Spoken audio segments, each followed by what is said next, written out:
విద్యార్థులకు ఆదిరిపోయే good news ఇచ్చిన AP ప్రభుత్వం. ప్రస్తుతం వేసవి సెలవులు కావడంతో విద్యార్థులంతా సమ్మర్ హాలిడేస్ ను ఎంజాయ్ చేస్తున్నారు. జూన్ 12వ తేదీ నుండి స్కూళ్లు తిరిగి ప్రారంభం కానున్నాయి. ఈ నేపథ్యంలో సర్కారీ బడుల్లో చదివే విద్యార్థులకు ఏపీ ప్రభుత్వం శుభవార్త వినిపించింది.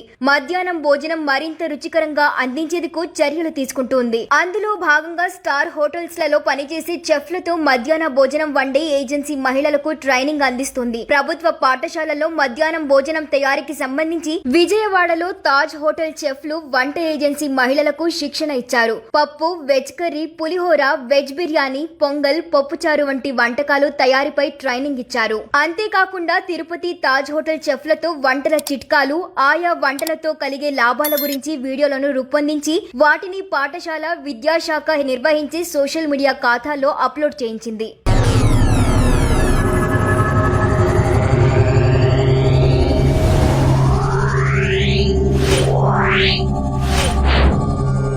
Yeah.